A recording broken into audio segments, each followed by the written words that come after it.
시끄러운 소음으로 잠 못 이루고 생활에 불편을 느끼신 적 있으신가요? 지난해 한국환경공단 층간소음 이웃 사이센터에 신고된 민원은 총 46,000여 건, 5년 전보다 2배 넘게 늘어난 수치입니다. 이러한 층간소음은 갈등을 불러일으키고 갈등이 심화되면 폭행, 폭언, 더 나아가서는 살인으로까지 이어질 수 있습니다. 그런데 도대체 어느 정도가 소음의 정도에 들어가는지 궁금하지 않으신가요? 소음은 뛰거나 걷는 동작 등으로 인해 발생하는 직접 충격 소음과 TV, 음향기기 등의 사용으로 발생되는 공기 전달 소음, 이 두 가지로 나뉩니다.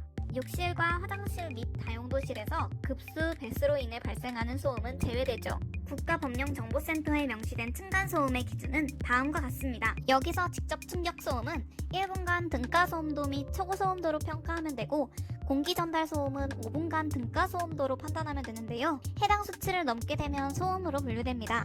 한개 지점에서 1시간 이상 측정해야 하고, 최고 소음도는 1시간에 3회 이상 초과할 경우 그 기준을 초과한 것으로 봅니다. 그러니까 이 데시벨이 어느 정도냐고요? 일상의 여러 소리들과 비교하자면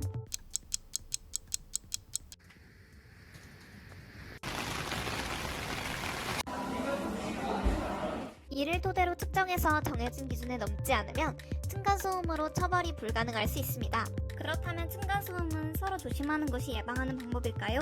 물론 먼저 배려하고 조심하는 것이 중요하지만 사실상 피하기는 쉽지 않습니다. 우리나라 아파트 구조상 벽식 구조 아파트가 많기 때문인데요. 벽식 구조 아파트는 기둥 없이 벽이나 마루로 된 구조 방식, 기둥식 아파트는 바닥, 보, 기둥의 3중 구조 방식입니다. 기둥식은 소리가 기둥으로 분산되지만 벽식은 벽을 타고 소리가 전달되죠. 하지만 벽식이 공사비가 덜 들기 때문에 건설사에서 더 선호하는 건설 방식이므로 벽식 구조가 더 많이 분포되어 있는 것입니다. 이렇듯 아무리 예방한다 해도 100% 피해가기란 어려울 수 있습니다. 그렇다면 층간소음에 현명하게 대처하기 위해선 어떻게 해야 할까요? 우선 소음을 일으킨 집에 보복하는 것은 좋은 방법이 아닙니다. 보복의 행위가 과도하다고 판단되면 오히려 처벌받을 수 있어요. 따라서 우선 당사자와 대화 등으로 원만하게 해결이 불가능하다고 판단되는 경우에는 주택이나 아파트를 관리하는 관리주체 측에 해당 문제를 먼저 알려야 합니다. 관리주체가 소음 발생 대상자에게 소음 차단 조치를 요청하도록 하는 것이죠. 또한 지방자치단체별로 층간소음을 상담할 수 있는 상담실이 마련되어 있으니 해당 상담실로 문의하거나 국가소음정보시스템 층간소음 이웃사이센터를 이용하는 방법이 있습니다. 국가소음 정보 시스템의 층간소음 피해 상담 규정에 따르면 전화상담과 방문상담 등을 통하여 신청 세대뿐 아니라 상대 세대와도 상담을 하여 피해를 최소화할 수 있도록 도와준다고 해요.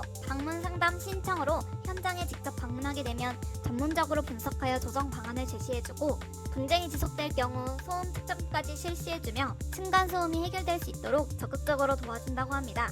이래도 해결이 안 된다면 분쟁조정위원회에 조정을 신청하는 등 법적으로 해결하는 방법도 있지만 이 방법까지 가기 전에 원만히 해결되는 것이 가장 좋겠지요.